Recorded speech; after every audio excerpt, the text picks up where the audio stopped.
you this wonderful, lovely new day. Have this wonderful, beautiful, handsome, enlightening, fantastically prosperous and healthy you this wonderful, lovely new day.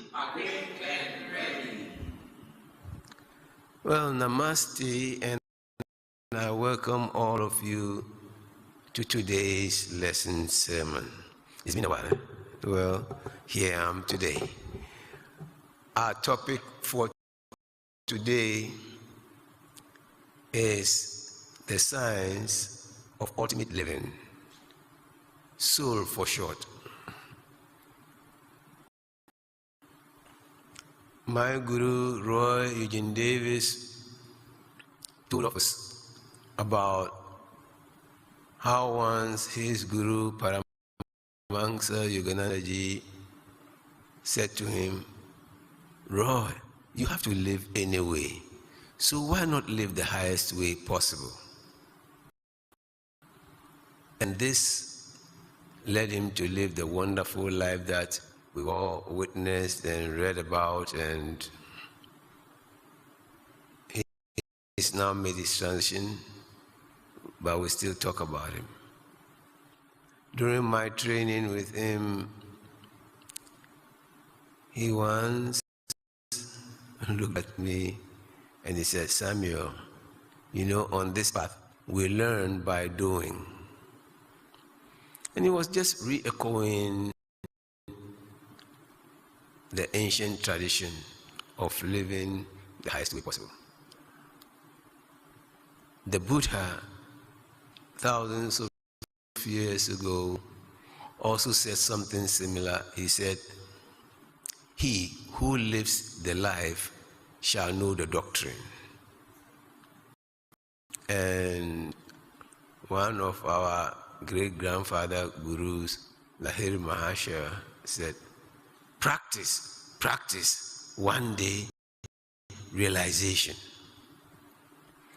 So it all comes to practice makes perfect. But what do we have to practice? How do we know the highest way possible? I looked at all the teachings that, or the instructions that I've had from my Guru and compounded it into one livable principle, and that is what I'm going to share with you. See, once someone went to Jesus and was asking for the greatest commandment, or he said, seek first the kingdom of God and his righteousness, and all other things shall be added unto you. But how do we seek the kingdom of God? So a lot of people think that we are rehearsing to fly in the sky to meet some man coming from the skies with angels flapping wings, and that is when we will be taken to the kingdom of God. But they never heard, or they refused to hear the sound advice that the kingdom cometh not by observation, neither shall they say, look here nor there, for the kingdom is within you. The state of spirit, the kingdom of God is the state of spirit. The kingdom is a state, right? And God is spirit. So the kingdom, or the state of spirit, is within.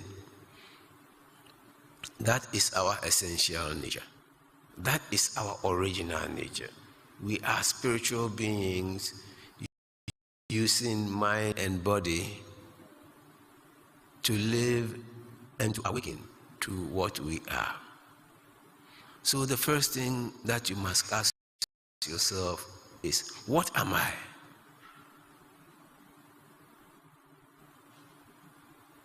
And if someone is to accost you and ask you, what are you? what will you answer? I will just look at you and say, if you can tap my original nature, you will know that you are as I am.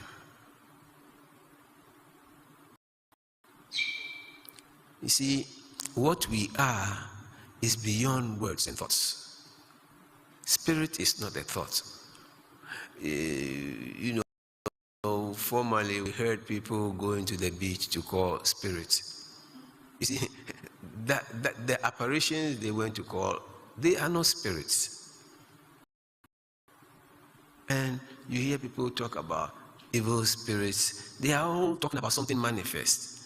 But spirit is incorporeal, is bodiless and non-manifest. And the real you is bodiless and non-manifest. So to find the real you is what made the wise men, both now and before, fashion out a system where you will turn within and negate everything manifest about you. I'm not the body, I'm not the thoughts, I'm not the feelings, I'm not a headmaster, I'm not a reverend minister, I'm not a doctor, I'm not this, I'm not that. Till finally you realize that you are that point where life begins. And when you find that out, we say you are awake. The Buddha also said that man suffers and is confused and experiences pain because of one thing: ignorance. When we ignore this basic aspect of our being, then all the troubles of the world begin to visit us. Because we think that we are the object of some circumstance. Oh, my parents gave birth to me, so that is what I am. No. Before your parents were, you are. When God decided to express as the world, you were also there. I remember in the book of Job, it said that one day God decided to meet all his children, and devil was also there. And God didn't seem it fit to speak to Jesus or to Moses or Abraham or even to me. And he turns to devil and said, "Hey man, what have you been up to?" He said, "Oh, I've been just patrolling the earth, going up and down it." And he said, "Have you seen my servant Job and how well he's doing?" He said, "Oh, don't mind that man. Because you have blessed him, he's fooling around. If you like, take what you have given him and see if he will not curse you to your face." And God said, "Are you sure?" Yeah. He said, "Okay, go, take everything, destroy everything of his. But you cannot touch his body." And you see, this is where I find it's very enlightening. You see, when God had the conversation with the so-called devil, did the devil disobey God? He didn't. He went and did everything, but did not touch Job's body. And he came back. And God said, "Did he curse me to my face?" He said, "No." He said, "But you touch his body." So you see, first, the environmental things that he possessed, and then his body. He touched him with sickness. He still did not And then Job also said, the thing that I feared most has now happened to me. You see, in life, when we gather things, at first when you don't have anything, you don't build walls. But when you make a few things, then you build walls to protect it. You put now we are looking for CCTV for this place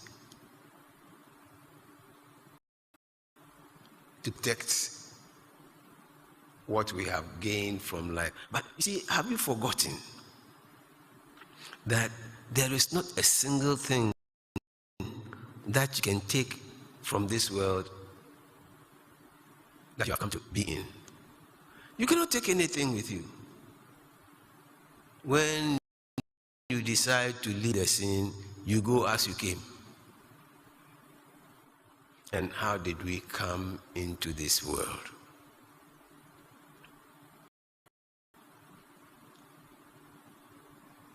Two people having fun, they copulate, bring the egg and the sperm together, and we, as spiritual beings, begin to influence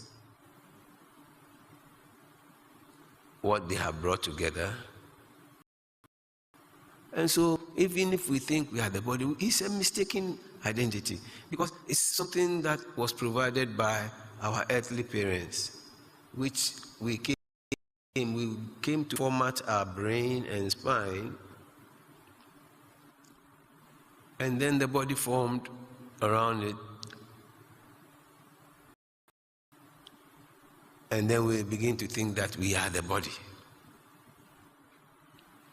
But you see, when you come to think about it and you find out that you are not the body, then, maybe you are the dream body. It's still an apparition. When you dream, you see your body playing a number of roles. But a body which can run and weep and this thing, that is not the real you. The real you is much greater than that. When you examine yourself, and through that careful examination, you awaken to the fact that you are more than the body. You are more than your thoughts. You are more than your feelings. You are more than your dream body. And you say, maybe I am the one who sees myself when I'm asleep without any dream. But at that time, are you able to acknowledge yourself that I am? No.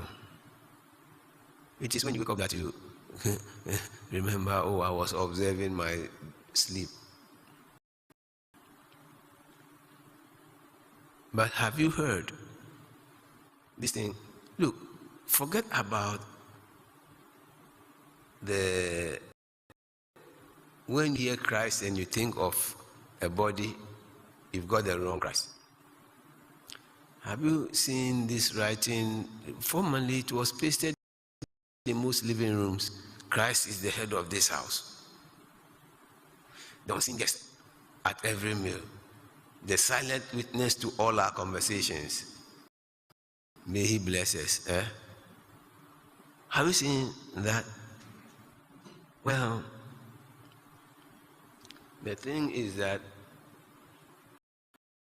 if I tell you that you are that Christ, will you believe me?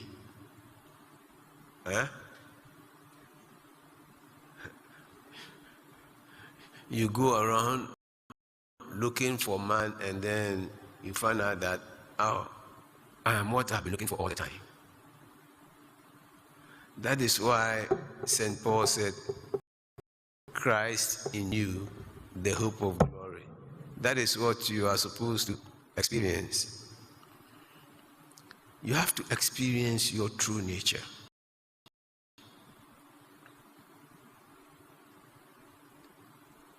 When you have experienced your true nature, that will be the sorrow to all of your problems, because that day you bury them. And then again, he says, awaken thou that sleepest, and rise from the dead, and Christ shall give thee light. The people Paul was talking to, were they asleep? If they were asleep, they wouldn't have been able to hear him and write it down. But they were sitting just like we are sitting here. And he said, awaken thou that sleepest, and rise from the dead. This, when we leave it, they say it's dead. When we are in it, it's alive. When we leave it, they say we're film, ejimi. And then they don't call it Isaac again. They call it Ifun. Ifun is something that is subject to rot, to rottenness. Are you rottenness? So then they say, awaken and rise from the dead. It is in the practice of Kriya Yoga Pranayama, leading to superconscious meditation, that I was able to find out that, we can truly rise from the dead. Because Paramahansa Yogananda, I think it was last week inspiration that was read, that when you examine how you came into this body and how you leave this body, you truly find out that you are a spiritual being. Because Adi Shankara says that the soul is a ray of spirit acting on the organ of intelligence. You see, a ray of spirit, the organ of intelligence is the brain. So when we are first coming into the world, you see, when a baby is born, you see that the fontanelle is very soft. That is how we entered. We didn't enter when the skull was in place. We entered, the zygote. When the egg and the sperm become one, it forms as that tadpole-like creature. And we begin to format the brain with all our past life experiences. That is why, as an individual, there will never be another you, because you have lived your life in a certain way. And all of us have lived our lives in a particular way that no one has lived like that before. And so that is unique to you. You are a unique being. But let me tell you, God is expressing us, all of us, to help all of us. Because how do you awaken? Isn't it through relating with your environment, people and things? Now, the mind that we use is not the brain. He said that Sankara said the organ of intelligence. The brain is not your mind. It is an organ that is used for the mind to express in the body. The mind is an electromagnetic field.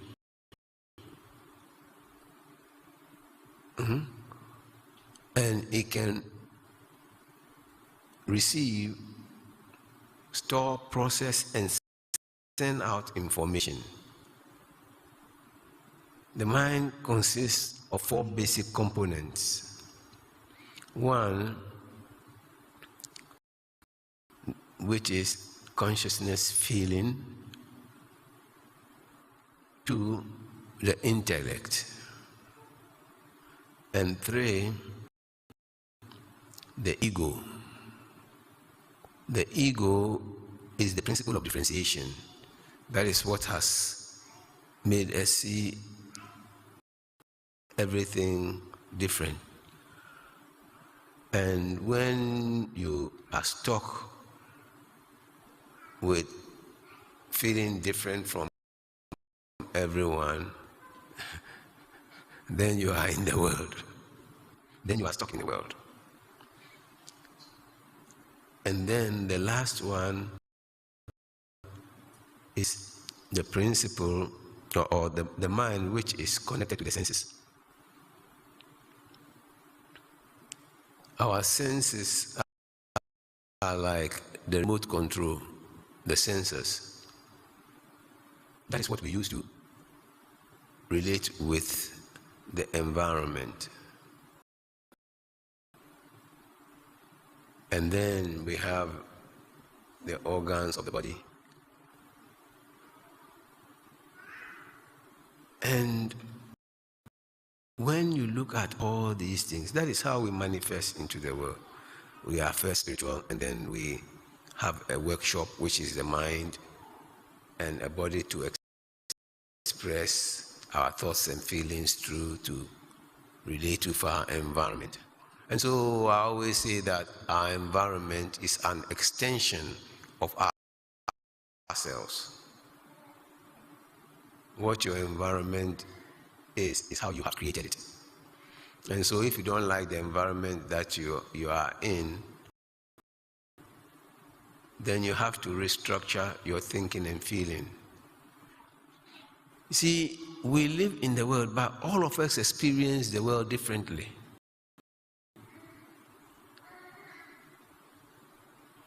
We are in Ghana, right? Is everyone in Ghana healthy? Is everyone in Ghana rich? Is everyone in Ghana happy? Especially if you live in a political state of mind. When your party is in power, you think that everything belongs to you. When your party loses power, oh, they've taken everything from me, and then you begin to suck. But when you see this as your world,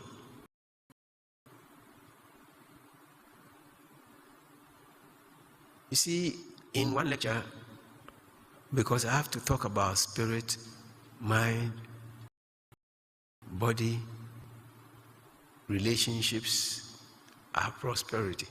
All of these things, I have to talk about them. So in my next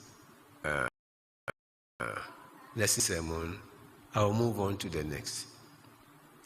Today is spirit, and we are touching on mind and body a little to show us how, as spiritual beings, we express ourselves. You see, if we were just spirit and we are not using mind and body, how would our world be like? We wouldn't have any manifest world.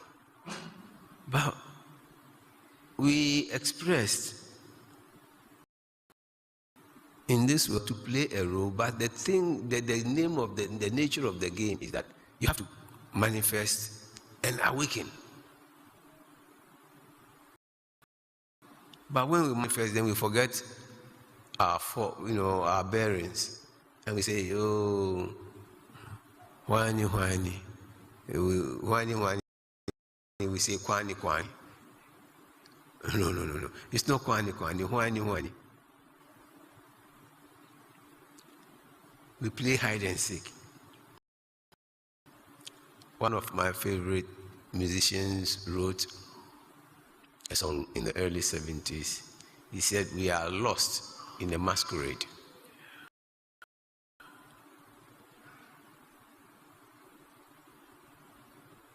Shakespeare said, the world is a stage. All of us are actors on that stage. So what role did you come into this world to play? That is what we call okra. You see, the Akan word for soul is okra. You are not just a spiritual being, but you are a spiritual being with a purpose. You have come into this